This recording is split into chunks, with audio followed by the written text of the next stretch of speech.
ഈസ്റ്ററിനോടനുബന്ധിച്ച് അരമനകളിലേക്കും ക്രൈസ്തവ ഭവനങ്ങളിലേക്കും നടത്തി വന്നിരുന്ന സ്നേഹയാത്രയ്ക്ക് പകരം ഇത്തവണ ക്രൈസ്തവ ദേവാലയങ്ങൾ സന്ദർശിക്കുകയാണ് ബിജെപി നേതാക്കൾ. ബിജെപി സംസ്ഥാന അധ്യക്ഷൻ രാജീവ് ചന്ദ്രശേഖർ തിരുവനന്തപുരം പാളയം ലൂർദ് ഫൊറോന പള്ളിയിലെത്തി കർദിനാൾ മാർ ആലഞ്ചേരിയെ സന്ദർശിച്ചു.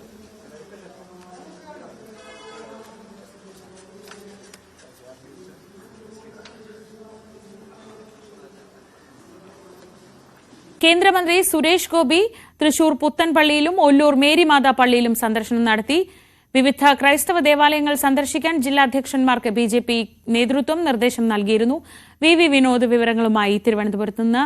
വിനോദ്, മുൻപ് ഈസ്റ്റർ ദിവസം സ്നേഹയാത്രയായിരുന്നു, അത് വീടുകളിലേക്കും അരമനകളിലേക്കുമായിരുന്നെങ്കിൽ ഇപ്പോൾ കുറച്ചുകൂടി വിസിബിളായ ഒരു സ്ഥലത്തേക്ക്, ആളുകൾ കാണുന്ന ഒരു സ്ഥലത്തേക്കാണ് പോകുന്നത് ബിജെപി നേതാക്കൾ. എന്താണ് ഈ ദിവസത്തെ ഈ സന്ദർശനം കൊണ്ട് ബിജെപി ഉദ്ദേശിക്കുന്നത്? എവിടെയൊക്കെ ആരൊക്കെ പോയിട്ടുണ്ട്?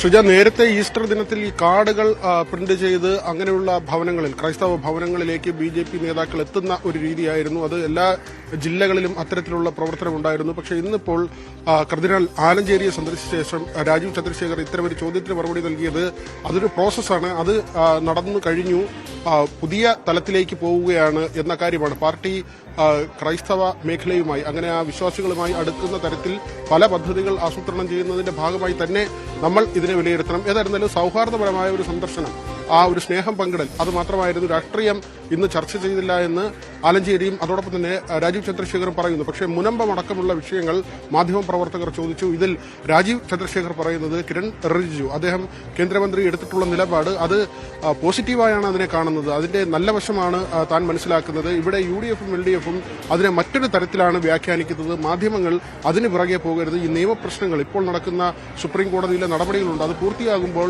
തീർച്ചയായും ഇത് ജനങ്ങൾക്ക് അനുകൂലമാകുന്നു. മുനമ്പത്തെ ഇപ്പോൾ ഈ പ്രതിഷേധവുമായി രംഗത്തുള്ള, അല്ലെങ്കിൽ സ്വന്തം ഭൂമി വേണമെന്ന് ആവശ്യപ്പെട്ട് അങ്ങനെ ഒരു നിലപാടെടുത്ത് നിൽക്കുന്ന ആളുകൾക്ക് അനുകൂലമായി ഇത് മാറും എന്ന കാര്യം താൻ പ്രതീക്ഷിക്കുന്നു. ആലഞ്ചേരിയുടെ വാക്കുകളും വളരെ ശ്രദ്ധേയമായിരുന്നു. അദ്ദേഹം BJP നേതൃത്വത്തെയോ കേന്ദ്ര സർക്കാരിന്റെ നിലപാടുകളെയോ സംസ്ഥാനത്തെ BJP ഘടകത്തെയോ തള്ളിക്കളയുന്ന തരത്തിലുള്ള ഒരു പരാമർശമോ ആ തരത്തിലുള്ള വാക്കുകളോ അദ്ദേഹത്തിന്റെ ഭാഗത്തു നിന്നുണ്ടായില്ല. മറിച്ച് അദ്ദേഹവും ഇതിനെ പോസിറ്റീവായി കാണുന്നു എന്ന് തന്നെയാണ് പറയുന്നത്. സുപ്രീം കോടതിയിലെ നടപടികളുണ്ട്, അത് കഴിയുമ്പോൾ, അത് കാര്യങ്ങൾ നടപ്പിലായി വരുമ്പോൾ അത് മുനമ്പത്തെ ജനങ്ങൾക്ക് അനുകൂലമായി മാറും എന്ന തരത്തിലുള്ള ഒരു പ്രത്യാശയാണ് ആലഞ്ചേരിയും പ്രകടിപ്പിച്ചത്. അതേസമയം അദ്ദേഹം കൈക്കൊണ്ട മറ്റൊരു നിലപാട്, രണ്ട് സർക്കാരുകളും ആ മുനമ്പത്തെ ജനങ്ങൾക്ക് വേണ്ടിയാണ് പ്രവർത്തിക്കുന്നത്. അതായത് സംസ്ഥാന സർക്കാരും കേന്ദ്ര സർക്കാരും ഒരുപോലെ മുനമ്പത്തെ ജനങ്ങൾക്ക് വേണ്ടി പ്രവർത്തിക്കുന്നു എന്ന കാര്യം കൂടി ആലഞ്ചേരി പറഞ്ഞു വെച്ചു. ഷിജ,